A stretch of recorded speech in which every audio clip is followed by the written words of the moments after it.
l'arrivée imminente de Michel Desjoyaux qui remporte le Vendée Globe. Une victoire et un parcours sans faute. Un breton de plus qui gagne quelque chose. Si je n'avais rien appris pendant ces 93 jours, j'aurais vraiment perdu 3 mois de ma vie. Michel Desjoyaux remporte le Vendée Globe pour la deuxième fois, record de l'épreuve à la clé. Après 84 jours de mer, celui-ci mérite plus que jamais son surnom de professeur. C'est magique tout simplement, quoi. C'est indescriptible, faut le vivre.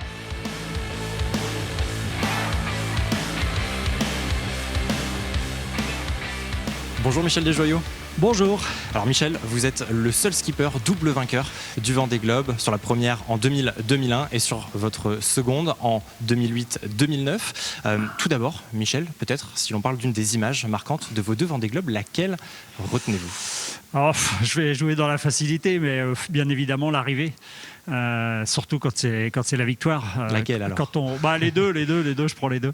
On sait quand on part que quand on reviendra au sable, quel que soit d'ailleurs le classement, c'est ça qui est génial sur cette course, quel que soit le classement, il y aura du monde. Par contre, tant qu'on l'a pas vécu, on peut pas vivre les émotions que ça procure. Et c'est vrai que la transition est assez brutale, hein. Vous êtes tout seul sur votre bateau pendant 3 mois et puis vous revenez et il y a des milliers de personnes sur les quais qui vous attendent. Vous en connaissez quasiment aucun, mais c'est pas très grave. Et c'est un truc incroyable à vivre.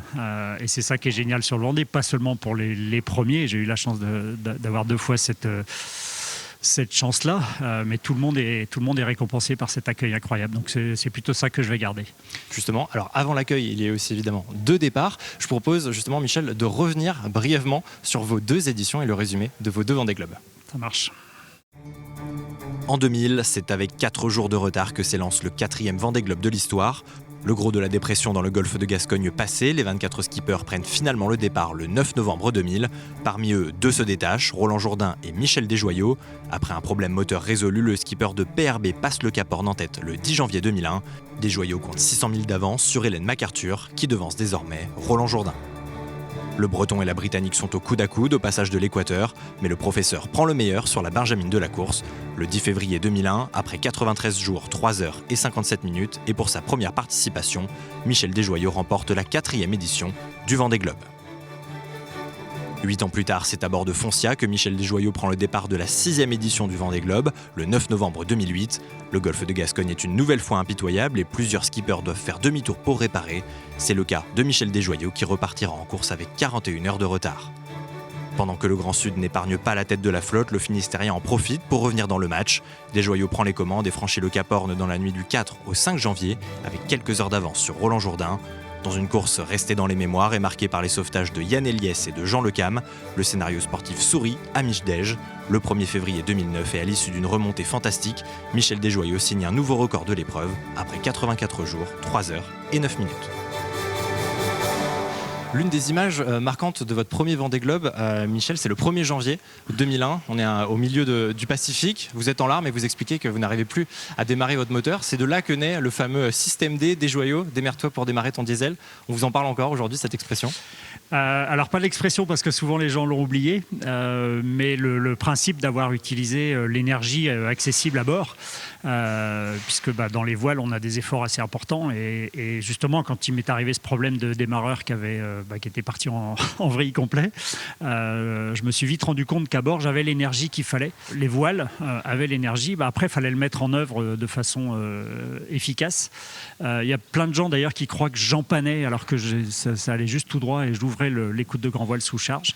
Par contre, très peu connaissent la vraie histoire de cette phrase, parce qu'en fait, à l'époque, on n'avait pas des systèmes pour monter les images comme vous avez professionnels, ou comme nous maintenant on a sur nos téléphones, n'importe quoi.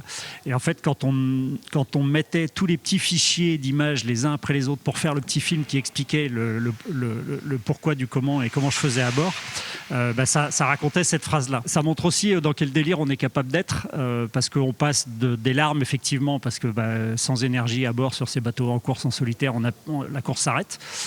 On peut continuer de naviguer, mais je dirais la compétition ne va plus avoir le même niveau d'engagement, bien sûr, puisqu'on n'a plus de pilote automatique. informatique, on n'a plus de moyens de communication, il y a beaucoup de choses qui tournent au ralenti. Et forcément, on passe des larmes à l'euphorie parce que j'ai réussi à redémarrer le moteur. D'ailleurs, la première fois que j'ai réussi à redémarrer, il est resté tourné pendant 5 heures. Je n'osais pas l'arrêter. Je me dis, mais c'est un miracle que j'ai réussi à le démarrer. Est-ce que je vais réussir à nouveau? Et puis après, ça a continué jusqu'à l'arrivée. Et le dernier jour, je l'ai démarré 3 fois, dont 2 fois juste pour montrer comment ça marchait. Ça vous a permis de passer la ligne d'arrivée en premier. C'était le 10 février 2001. Vous passez dans un autre monde et vous écrirez d'ailleurs plus tard qu'alors 3 semaines avant le départ, votre notoriété elle était passée de 1 à 10 et avec cette arrivée, elle était passée de 10 à 1000. Comment est-ce que vous avez géré ce changement de dimension? Assez bien parce que j'ai eu la chance de monter doucement dans ma carrière et sans brûler d'étapes.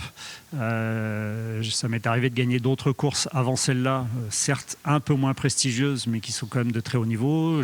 J'avais déjà gagné 2 fois la Solitaire du Figaro, j'avais une fois la Transat AG2R. Bon, j'avais déjà pas mal vécu, y compris en étant équipier de gens qui avaient beaucoup plus de notoriété que moi. Tabarly, quand moi j'étais gamin, j'avais juste 20 ans. Philippe Gentot, qui était l'initiateur du Vendée Globe, qui avait gagné 2 fois le Boc Challenge, Loïc Perron et tant d'autres. Et du coup, quand on est aux côtés de ces gens-là, quand on navigue avec eux, mais qu'on voit aussi ce qui se passe à terre, on se dit, oh là là, la notoriété, ça peut être à double tranchant, il faut le gérer, et ça fait partie de notre sport, bien sûr. C'est-à-dire qu'on cherche la notoriété parce que ça nous permettra d'avoir des sponsors et donc de continuer de faire ce qu'on aime et de le partager. Et moi, je ne fais pas ça pour la notoriété. C'est un outil pour faire ce que j'aime, mais ce n'est pas une quête en soi. Donc ça va, j'arrive à le gérer à peu près bien, même aujourd'hui. Cette notoriété, en tout cas, elle s'est renforcée aussi avec la seconde victoire en 2008-2009. Malgré les 41 heures de retard que vous aviez pris au départ, vous remportez votre 2e Vendée Globe. Est-ce que le scénario de ce second Vendée rend la victoire plus belle? Rend la victoire plus belle pour moi, non, parce que quelque part avoir un problème technique majeur de ce niveau-là au moment du départ, c'est qu'on a fait des conneries, et effectivement on s'est rendu compte qu'il y avait des choses qu'on n'avait pas bien faites. Bien évidemment, au niveau sportif, moi j'étais dans une situation, une fois que ce problème-là était arrivé et résolu et que j'avais pu repartir, j'étais dans une situation assez facile, c'est-à-dire j'avais juste à faire ce que j'aimais faire et ce que je savais faire, et puis bombarder, et puis advienne que pourra. D'ailleurs, quand je revenais fort derrière les concurrents de tête, ils disaient, ouais, celui-ci il est complètement fou, il fait n'importe quoi, et moi je répondais, tant que j'ai pas cassé, c'est peut-être moi qui aurais raison, et l'histoire m'a donné raison, elle aurait très bien pu me donner tort, et soit. Il y a beaucoup de gens qui me disent, mais t'es parti 40 heures après. Non, je suis parti comme tous les autres, j'ai eu un problème technique. Au Vendée, on a le droit de le réparer, au Sable d'Olonne seulement. Et ma course a continué, et c'est aussi ça qui m'a sauvé, je dirais, mentalement. Pour moi, je n'ai pas fait demi-tour pour revenir au Sable. J'ai réglé un problème de la meilleure façon possible. Et dans ma tête, j'étais toujours en course.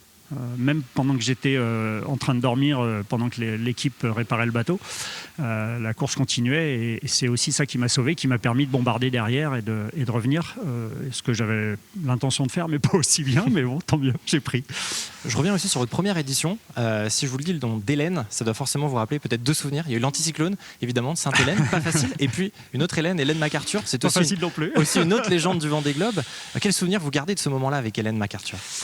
En fait, Hélène était, pour le coup, puisque vous avez parlé de notoriété, était une grosse machine médiatique, très bien orchestrée, et moi ça ne me gêne pas du tout et ça ne m'a jamais gêné, sauf quand un journal sportif voile a titré 2 vainqueurs dont une. Et non, il n'y a qu'un seul vainqueur dans la compétition, pour la partie sportive. Donc, par contre, moi, je lui laisse la victoire médiatique, j'en ai aucun problème, et celle-là, elle ne m'intéresse pas beaucoup. Par contre, elle a fait une super course, elle s'est bagarrée, mais voilà, c'est moi qui ai gagné sur le papier. Point barre. Vous avez eu peur d'elle à un moment? Non. Non, c'est vrai qu'elle avait un meilleur bateau que moi, je pense, à certaines allures. Par contre, je savais le pousser, je le connaissais très bien pour l'avoir construit, participer à sa conception avec Pascal Conque, notamment, bien sûr, qui était l'architecte. Et puis, il y a eu des situations un petit peu spéciales. Par exemple, le jour où je casse mon moteur et où Philippe Gentot m'appelle pour la vacation du 1er janvier, alors que je n'étais pas prévu de vacation ce jour-là, je lui lâche le morceau, l'info ne sort pas, alors qu'il l'avait, il pouvait la sortir. Je ne lui avais pas dit je te le dis, mais tu le dis pas.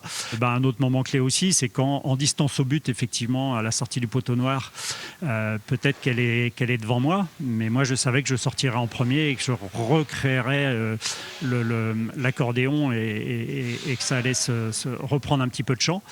Après, je sais qu'elle a eu des soucis techniques à ce moment-là, ça fait partie du jeu, ça fait partie de la course. Celui qui gagne, c'est pas forcément le meilleur, c'est celui qui a fait le moins d'erreurs. Michel Desjoyeux, on se projette cette fois au 10 novembre prochain. Ils vont être 40 skippers sur la ligne de départ, c'est un record. Il y en a un qui a voulu vous poser une question, c'est Charlie Dalin, skipper de Massif Santé Prévoyance. Je vous laisse regarder la question, Michel. Ah la vache. Salut Michel, c'est Charlie Dalin. Donc déjà encore merci à toi pour les super conseils que tu m'avais donné avant mon Vendée Globe 2020. Donc tu as fait 2 Vendée Globe.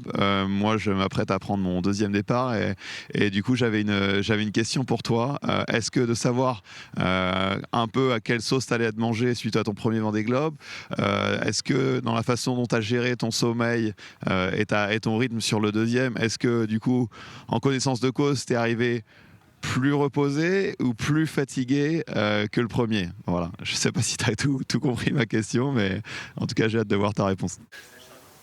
Alors, c'est amusant que ce soit Charlie qui me pose une question sur la gestion du sommeil parce que faut quand même savoir que Charlie a gagné en temps réel le dernier Vendée et était vraiment pas très loin. Et bon, les faits de course sont les faits de course et les reclassements c'est normal et tout ça, mais voilà, il était largement déjà favori dès son premier Vendée, mais surtout c'est un gars qui a fait sur ses 5 Figaro 5 podiums à chaque fois, donc c'est forcément quelqu'un qui est à l'aise avec le solitaire. Son 2e Vendée ça se passera forcément bien, il sera plus à l'aise, il est déjà allé dans les mers du Sud, il a déjà je dirais l'ambition et la pression de cette course et j'ose espérer